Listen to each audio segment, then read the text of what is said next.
जब जब धरती पर पाप बढ़ता है, धर्म की हानि होती है, तब तब मैं आता हूं।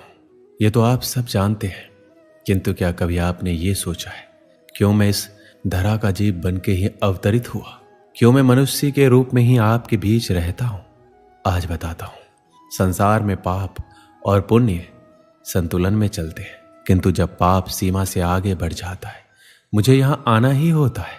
कारण ये है कि आप मुझे भुला देते हैं। चौंकिए मत, मैं आप में ही बसता हूं। बस आप स्वयं के भीतर बसे परमात्मा को भूलने लगते हैं, इसलिए मुझे आना पड़ता है। आपको ये बताने की सारी शक्ति आप में ही समाहित है। पर आप क्या करते हैं? मेरा सम्मान करते हैं, मुझे पूजते हैं, मुझसे शक्ति मांगने लगते हैं, भांति भांति की इच्छाएं मेरे सामने रखते हैं। मुझे आपकी श्रद्धा से कोई आपत्ति नहीं है, मुझे आपत्ति है उस भाव से जो आपको दुर्बल बनाता है। परमात्मा में श्रद्धा रखिए, किंतु स्वयं की आत्मा पर भी विश्वास रखिए, क्योंकि इस संसार में ऐसा कुछ भी नहीं है जो आप नहीं कर सकते। हर नर में नारायण बसते हैं, हर नारी में लक्ष्मी। तो पहचानिए अपने भीतर के नारायण को और बदल दीजिए समय के इस चक्र को। मुझे प्रसन्नता होगी मेरे अवतार लेने का वास्तविक प्रयोजन आपको समझ आया तो शंका त्याग कर शंकर बन जाइए, अन्यथा कंकड़ के समान रहना होगा। एक बार सच्चे दिल से बोलिए राधे राधे। श्री कृष्ण कहते हैं, कभी आपने सोचा है इस संसार में हम सबसे अधिक किससे जुड़े हैं? अब कोई कहेगा माता पिता, कोई कहेगा मित्र, कोई कहेगा पत्नी, तो कोई कहेगा संतान। नहीं, यदि इस संसार में हम किसी से जुड़े हैं तो वो है समय। समय ही हमारा भूत है, समय ही हमारा वर्तमान है और समय ही हमारा भविष्य है। और हम क्या करते हैं? सबसे अधिक जुड़े समय को, सबसे बहुमूल्य संपत्ति को हम नष्ट कर देते हैं। कोई भविष्य के ऊंचे सपनों को बुनता है, कोई बीते कल को कोसता है, किंतु तनिक सोचिए, बीता कल आपके सोच विचार करने से बदलने नहीं वाला। और भविष्य के विषय में सोच विचार करके यदि आप अपना वर्तमान नष्ट कर देते तो आपका भविष्य भी बीते कल की ही भांति होगा।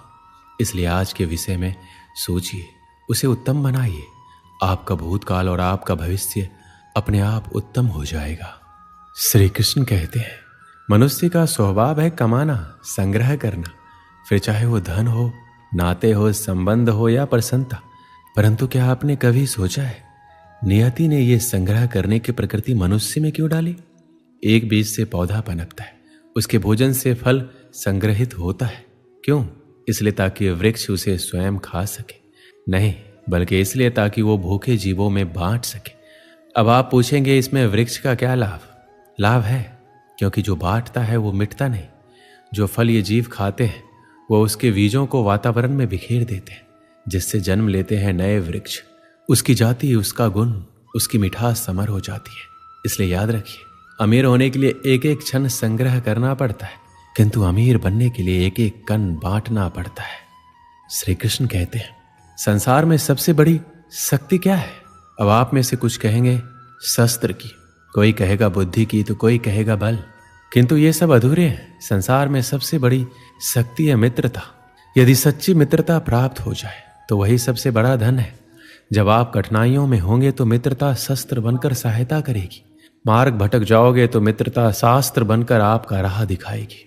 षड्यंत्र में फंस जाओगे तो बुद्धि बनकर बाहर निकालेगी। अकेले हो जाओगे तो ममता बनकर साथ निभाएगी। तो यदि इस संसार में कुछ कमाना है तो धन नहीं, मित्रता कमाओ। स्मरण रखिएगा, यदि इस संसार में मित्रता बनाना आपकी सबसे बड़ी दुर्बलता है तो आप इस संसार के सबसे शक्तिशाली प्राणी हैं। श्री कृष्ण कहते हैं, जब से मनुष्य जाति का अस्तित्व बना है तभी से युद्ध भी अस्तित्व में आया। युद्ध जो कभी धन का द्वंद्व बन के सामने आता है तो कभी सुरक्षा का हथियार बनकर, कभी विजय की भूख के लिए तो कभी पराजय टालने के लिए। किंतु वास्तविकता तो ये है, यदि आपको आगे बढ़ना है तो बाधाओं से युद्ध तो करना होगा, परंतु युद्ध के लिए सज्ज रहना इतना महत्वपूर्ण नहीं जितना महत्वपूर्ण है ये समझना कि युद्ध को टाला कब जा सकता है।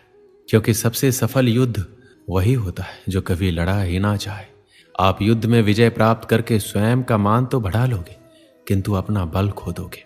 इसलिए जहां तक हो सके युद्ध को टालो, इस शक्ति को संग्रहित करो, ताकि जब ये युद्ध धर्म बन के सामने आए आप उसे पूरे बल के साथ लड़ सको। श्री कृष्ण कहते हैं, मन बड़ी ही विचित्र कृति है। यह मन शरीर के किस अंग में बसता है कोई नहीं जानता, किंतु संपूर्ण शरीर इस मन की इच्छा साकार करने के लिए प्रयास करता रहता है। अब यदि मन कुछ खाने का करे तो व्यक्ति उसकी इच्छा साकार करने का माध्यम ढूंढता रहता है। अब यदि मन किसी को शत्रु समझ ले तो व्यक्ति उसे नष्ट करने का हर संभव प्रयास करता है। अब यदि मन किसी से प्रेम करे तो उसकी प्रसन्नता के लिए हर सीमा लांघने के लिए सज्ज रहता है। परंतु जीवन सुखद हो इसके लिए यह आवश्यक है कि मन खाली रहे, जैसे एक बांसुरी की भांति। भीतर कुछ भी नहीं, ना राग है ना द्वेष, तब भी तार छेड़ने पर स्वर निकलता है। इसी प्रकार मन को भी भावनाओं से मुक्त रखना आवश्यक है। स्मरण रखिए, मन में कुछ भर कर जियोगे तो मन भर के जी नहीं पाओगे। श्री कृष्ण कहते हैं, एक पिता के लिए उसकी संतान गर्व है, उसका अहंकार है, और संतान के लिए उसका पिता उसका आदर्श, उसकी प्रेरणा। बिना कहे पिता संतान की हर इच्छा समझ जाता है और उसे पूरा करने की चेष्टा करता है। दूसरी ओर संतान सदैव प्रयास करता है कि अपने माता पिता को गर्वित करता रहे, किंतु यह बंधन है एक स्थान पर आके टूट जाता है, तब जब संतान स्वयं की इच्छा से अपना जीवन साथी चुनना चाहे। क्यों? कारण है संवाद की कमी। जब बात आती है संतान के विवाह की तो माता पिता सोचते हैं इसमें संतान से पूछना क्या, हम उसके लिए कुछ अनुचित तो चाहेंगे नहीं, और संतान का यह मानना होता है कि उसका भविष्य चुनना उसका अधिकार है। दोनों आपस में दुखी रहते हैं, किंतु बात कोई नहीं करता। होना यह चाहिए कि माता पिता को स्नेह के साथ संतान की इच्छा समझ लेनी चाहिए और संतान को उसी विश्वास के साथ माता पिता को विश्वास में ले लेना चाहिए। एक बार संवाद करके देखिए, वर्तमान और भविष्य दोनों ठीक हो जाएंगे। श्री कृष्ण कहते हैं, हम में ऐसा कोई नहीं होगा जिसने वृक्षों को नहीं देखा होगा, वृक्षों पर पक्षियों को ना देखा होगा, इनके घोंसलों को ना देखा होगा, इन पक्षियों को अपने छोटे छोटे बच्चों को भोजन कराते ना देखा होगा। ये संसार का सबसे ममत्व वाला दृश्य होता है। चिड़ियां दूर से अपनी चोंच में दाना भर कर लाती है, असक्षम संतान की चोंच में डालती है, स्वयं भूखी रहती है, निस्वार्थ निश्चलता और संतान के पंख निकलते तो उसे उड़ना सिखाती है और उसके पश्चात उसे स्वतंत्र कर देती है अपना जीवन जीने के लिए। इस आकाश में उड़ान भरने के लिए हम मनुष्य क्या करते हैं? जिस संतान को हम पंछी की भांति पालते हैं, उसके पंख निकलती है, हम उसे बांध देते हैं, ये सोच के कि कहीं वो दूर उड़कर ना चला जाए। ऐसा नहीं है। इस स्थिति में माता पिता को संतान से प्रेम नहीं है, अवश्य है, किंतु इसमें प्रेम पर मोह भारी पड़ जाता है, जो स्वयं अपने और संतान के बीच में बाधा बन जाता है। हम ये भूल जाते हैं कि हम केवल जन्मदाता है, भाग्य विधाता नहीं। और जब प्रेम मोह में आ जाए तो वो प्रेम नहीं, स्वार्थ बन जाता है। इसलिए प्रेम को पास रखिए और मोह को दूर, क्योंकि जिससे प्रेम करते हैं उसका विकास नहीं रोका करते। बरसात के दिन आने वाले थे। चिड़िया का एक जोड़ा घोंसला बनाने के लिए पेड़ तलाश कर रहा था। उड़ते उड़ते वह जोड़ा एक नदी के किनारे पहुंचा। वहां कई पेड़ लगे हुए थे। उन्हें वह जगह अपने लिए उपयुक्त लगी। एक पेड़ के पास जाकर वो विनती करने लगे, बरसात के पहले हमें अपना घोंसला बनाना है, कृपया करके हमारी मदद करें। अपनी एक टहनी पर हमें घोंसला बनाने की अनुमति दे दें। पेड़ ने उन्हें इनकार कर दिया।